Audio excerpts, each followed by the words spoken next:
anybody can do anything they set their mind to. If you like really want to do it, it depends on how bad you want it, and I wanted to do it. And I felt like, you know, at this stage of my life, I don't feel like there's too much that I can't do. I don't mean to sound cocky or nothing, but if I like really, really want to do it, I don't give up. I wanted to make it, and I was going to make it regardless of what anybody said. There was certainly like a rebellious, like youthful rage kind of in me. And there was also, you know, the fact of the no getting away from fact that I am white, you know, and this is predominantly black music, you know, and people telling me you don't belong, like you're not going to succeed because you're this color. Then you want to show those people that, you know, that you can and you will. I love music so much, man. This is my passion. Rap is just, you know, it's everything to me. I feel like, you know, I really believe in freedom of speech. I can't even stress that enough. I feel like, especially artistic expression, you know, I believe an artist should be an artist and be able to say whatever he wants to say, whether you think it's good or bad, you know. This is my world. This is, you know what I'm saying? Like, this is what I do. I was reserved and I was shy and I was scared to like had it in me, but, you know, wasn't quite sure how to bring it out yet in a I don't know, in a positive way, I guess, and show people. Like, I really felt like I wanted people to hear me so bad, and I wanted to do my bit, but it was like, you know, them jitters and them, I'm scared, I'm not scared.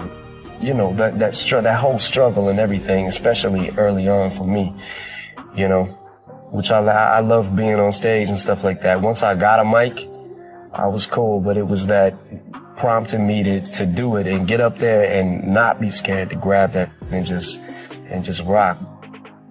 Well, I came up through the hip-hop scene, the local hip-hop scene in Detroit. You know, everything back then was just about battling. I mean, if you wanted to make a name for yourself, the battle scene was also, it was so huge. I mean, there was battles every couple months where, you know, anybody who was anybody was trying to make a name for themselves would come out. I would have written lines, I would have punchlines, you know, that I'd be prepared to say at any time, and I would kind of figure out, kind of on the spot, like what punchlines I would pick and choose for this person that was in my face, but also be able to mix freestyle in with it. That would be the basic formula I would follow, is have my punchlines ready to go, you know, but also be able to say something spontaneous too. I grabbed the mic, like in front of actual people that mattered, you know what I'm saying? Like at a club, I got booed. I remember that. It was very traumatic for me. And I think I had, at that point, like the 8 Mile thing was kind of, that's what I was taken from or whatever. And I think I went home like, man, I quit. Right. And then, you know, maybe a couple days later, a week later, I got the urge to like, nah, man, I gotta get up, gotta do it again. I think one of my greatest inspirations or things that I would feed off of basically was just obviously people not believing in the cloud of doubt that kind of I felt hung over my head and wanted to just prove everybody wrong. I finally found something that, yeah, this kid over here, you know, he may have more chicks, like he may have better clothes or whatever, but he can't do this like me. You know what I mean? He can't write what I'm writing right now. And it started to feel like, you know, maybe Marshall's getting a little respect. My dream was for like, to be able to one day, like hear rappers that I looked up to on the radio and be like, yo, what if Jay-Z, whoever, what if they heard of me? What if they thought I was dope? You know what I'm saying? Like that was where my mentality always was with it. A character that I've created on this record, I don't think it's no different than, at least I don't feel like it's any different than a character in a movie, you know? Like, or South Park, what they do in South Park, or Family Guy. Like, I don't feel like it's not much different than that. At the end of the day, I'm an artist, and this is my art. You know what I mean? Like, as fucked up as it may seem, or people may think it is, or as ridiculous as these thoughts may be, I think that, you know, I'm an artist, and it's kind of like almost just making a painting. And if the painting is fucked up, it's fucked up. But this is how I was feeling. I don't think that my goal has changed in the sense of, you know, from this. I rap from the same aspect of when I was a kid. Like, I just wanted to get the respect. I just wanted to get a reaction out of people. I just wanted to be heard, and I wanted people to respect what I do and respect the fact that I respect the craft. You know what I mean? Of MCing. So I really just it's pretty much the same thing today. I just got evicted from my house. Had to break in through the back of the house. The dude that we was paying rent to, he wasn't paying the rent with it. So one day this is literally the day before I go to the Rap Olympics and thank God for Wendy Day, man, because she paid for my plane ticket. But that day, we're like, what the I come home from work, me and my boy, and we're like, what the fuck, all our shit is on the lawn. So I had to break into the house through the back window, which was my old window. Broke in, slept on the floor, got up the next day, went to the Rap Olympics, and by the first prize was $500. And I needed that $500, man, and I lost. And I was fucking devastated.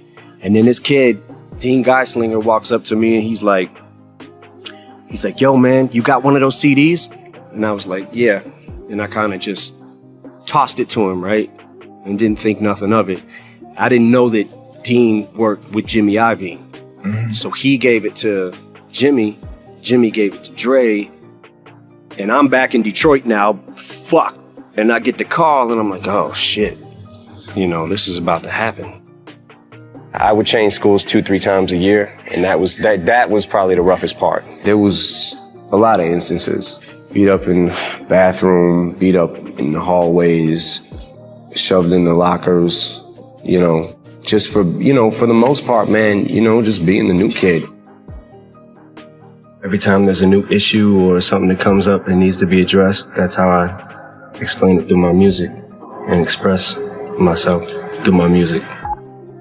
I'm certainly blessed to be in the position that I'm in, but, you know, and to have a career as long as I've had. But there's something about those days that was special. You know, it was that time period, just being young and just not knowing what exactly was going to happen and kind of the thrill of the chase. It almost made it fun, you know. A week home, I started taking Vicodin again and still trying to, like, I think at that point in time, I still felt like I was kind of like, I can juggle this, I can do this, I can take it, you know, today and maybe tomorrow I won't. When I was doing the 8 Mile movie, and that's when I kind of first got introduced to Ambien. And the schedule that we were on, we were working like 16-hour days. Mm-hmm. And we'd have this little like 6-hour window to go home and go to sleep. And it was an hour drive from the set and an hour drive back. So what's that mean? I have 4 hours to get some sleep. So I got introduced to Ambien on the set of 8 Mile, and I got into the habit of taking it every single night. By the time the movie was wrapped, went on tour. Now I need it every night after a show. Yeah. You know what I mean? And then it got to where I became dependent on the sleep medications. And then there was like it's a real blurry line, like if I actually had a problem with alcohol or I didn't. And I think that if I never had drugs if I never had pills to fall back on, I would have had a full-blown, you know, I'd have been a full-blown alcoholic. When I ended up in rehab, I had to while I was in there, I really had to reassess, go back and just evaluate and just reassess things and slow down. Kind of, you know, the Detroit mentality to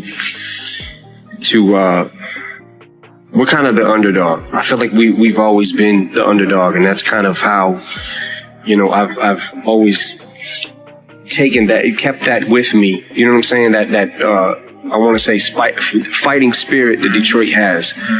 You know, because Detroit, you know, is so resilient.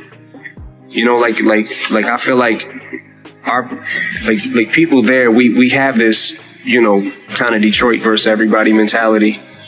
Because I feel like people, the way that people look at us, they always count us out. You know what I'm saying? So I know that that attitude is displayed a lot in my music, but I think that that's where it comes from, is just from, you know, just feeling like we're being counted out. Don't be afraid to try whatever, even if the idea in the beginning is stupid. Yeah. You know, because a lot of ideas in beginning stages, not mine, of course, mine are just insane from the moment I think of them. Of course. But sometimes ideas, you know, they're not always the greatest. Yeah. No, I mean, you know. Don't be afraid to fail, basically, to get somewhere else, to get on the journey. Absolutely. Yeah. So if you say one thing that's going to spark another thing to lead to a better thought, Yeah. always right, you know, and I probably always will. I don't know at what point, you know, whatever point I decide, like, I'm gonna put the mic down or whatever happens with that, I do feel like I always want something to do with the music. So whether it's producing or whatever, you know, ends up happening, I think that I just want something to do with it, you know. Music is always gonna be in my head, so. Like, I'm not gonna front. Like, sometimes it gets hard to try to balance them out, but I'm a father before I'm a rapper. So, you know, my daughter comes first no matter what. And if there's important things going on in her life that I need to be there for, then I'll drop what I'm doing.